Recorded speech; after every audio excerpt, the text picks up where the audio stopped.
Moni ndine Nesta the Black Teacher ndipo ndabweranso ndi ma update ena a tsiku la lero lolemba pa 2 February mchaka cha 2026. Ndipo nkhani yathu yoyamba tiyambire ku DRC, ku Democratic Republic of Congo. Kumene kuku kwachitika ngozi, ndithu ngozi imeneyi yapha anthu pafupifupi 200. Ngozi imeneyi yachitika malo ena amene anthu amafukula kapena tinene kuti kupanga mining, artisanal mining.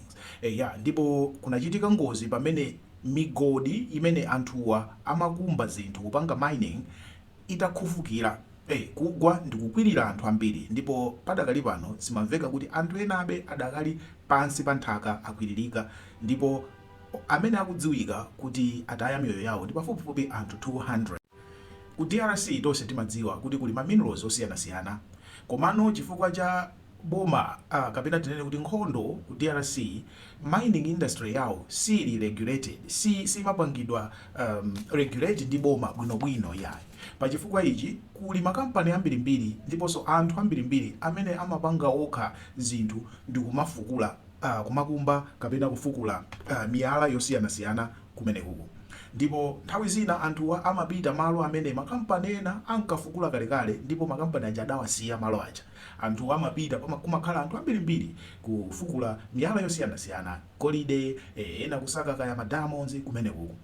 Ndiye ngozi zimene zimachitika chifukwa malowa amakhala opanda chitetezo, ende anthuwa amakhala alibe zipangizo zowateteza ndithu kuti ngozi zimene zitachitika asavulale kapena asaphedwe.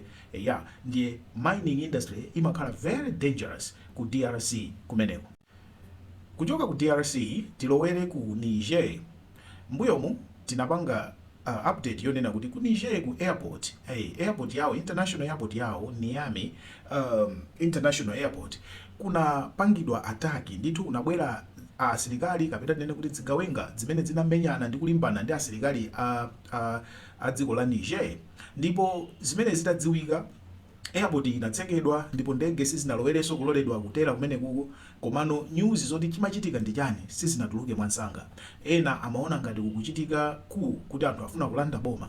Mawa mwake news zimene zinatuluka, boma limadzudzula dziko la France komanso dziko la Ivory Coast kuti linatumiza anthu kapena linathandiza kutumiza anthu kuti akachite chiwembu chofuna kulanda boma.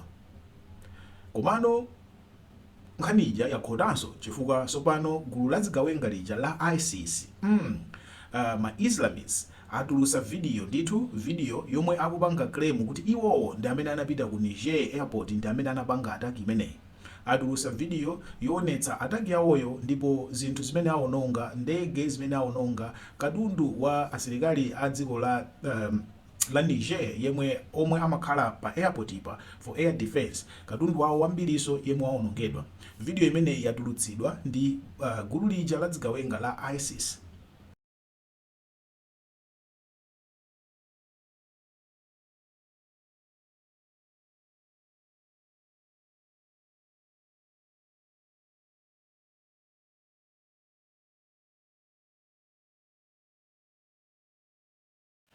Timalizire ma updates iwa ndi kuja ku Venezuela.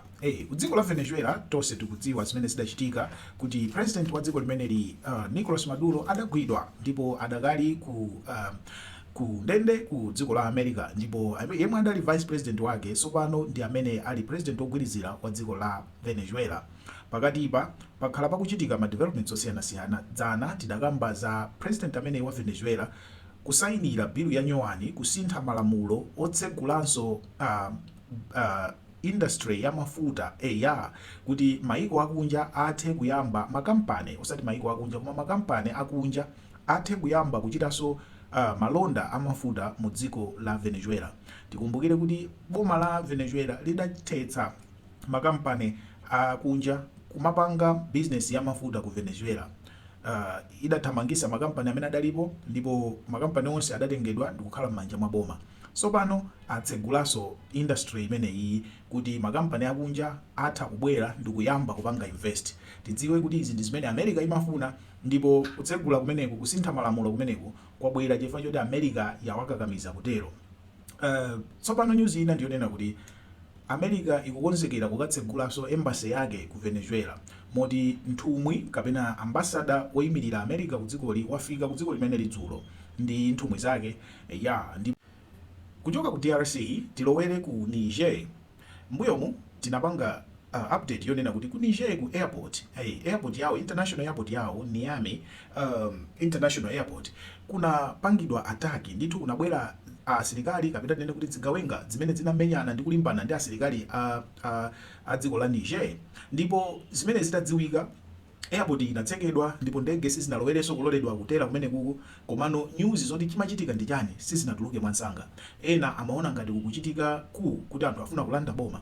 Mawu mwake news zimene zinatuluka, boma limadzudzula dziko la France komanso dziko la Ivory Coast kuti linatumiza anthu kapena linathandiza kutumiza anthu kuti akachite chiwembu chofuna kulanda boma.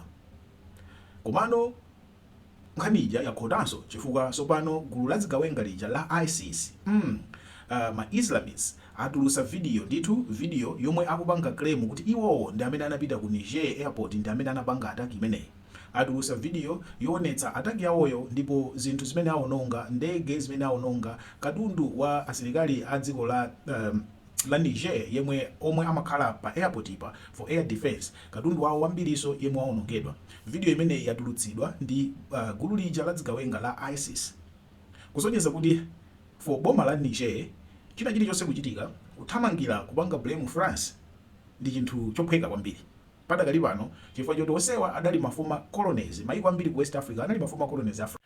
Chinanso chachikulu chimene chachitika ku Venezuela ndichonena kuti chilowereni pampando mayi amene aja Rodriguez amene ndi president ogwirizira wa Venezuela asintha malamulo komanso amasula ma political prisoners ambiri amene adamangidwa mu ulamuliro wa Maduro. Tinanena kale kuti ulamuliro wa Maduro sunali ulamuliro wazibwana. System yake imakhala ngati one party dictatorship, ngakhale kumachitika zisankho koma opposition sikuti imapatsidwa mpata. Ndiye kunali ma activists, ma human rights activists komanso ma opposition leaders amene adali kundende, ndipo kufikira lero zikumveka kuti anthu amene amasulidwa ma political prisoners amene amasulidwa ndi pafupifupi 300. Ndipo dzulo kunamvekanso kuti activist wina uyu ali apa Javier Tarazona amene ndi human rights activist yemwe wakhala kundende pafupifupi zaka 4 kumathamangira zaka 5 nayenso wamasulidwa. Brother wake anapanga tweet kunena kuti sopano brother wanga wamasulidwa ndithu watulutsidwa kundende. Ndiye kuchoka kwa Maduro inde kwachititsa kuti zinthu zisinthe ku dziko la Venezuela. Si politics zokha yayi komanso anthu ena ambiri amene amavutika sopano zinthu zayamba kusintha.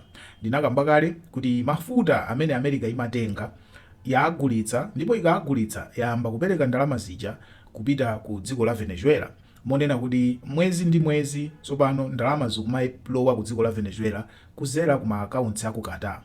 Ndipo American Embassy ikubwerera kumeneko komanso akuti asintha ma restrictions kapita nene kuti ma sanctions amene adayika pa Venezuela achotsedwa, ndipo akachotsedwa ambiriwa ndiye kuti moyo uyamba kufewako kumeneko. Tinenenso kuti pali dziko lija la Cuba, Donald Trump wanenanso kuti akufuna atakonza ubale ndi Cuba kuti akambirane ndi atsogoleri a dziko la Cuba, chifukwa ku Cubaso kwakhala kuli ma sanctions kuyambira kalekale. Ndinanenapo kuti Donald Trump amadana ndi zinthu zimene nzake wapanga, chifukwa Barack Obama asanachoke pa mpando chinthu china chimene adapanga ndi chopanganso reset ubale ndi Cuba, koma Donald Trump adalowa pa mpando anathesa zonse ndi kubwezeresanso Cuba kuma sanctions yake. Ndiye lero Donald Trump akunena kuti akufunanso akonze ubale ndi Cuba, chifukwa Cuba imadalira Venezuela ndi Maduro. Mmene wachoka Maduro, Venezuela sopano ikupanga zinthu ndi America, ndiye kuti Cuba ili isolated, ilibe kumalo kumene kungamachokere chithandizo. Ndiye Donald Trump wapereka green light kunena kuti atsogoleri a Cuba ngati akufuna zokambirana iyeyo ali ready kukambirana nawo. Zikachitika tizitsatiranso.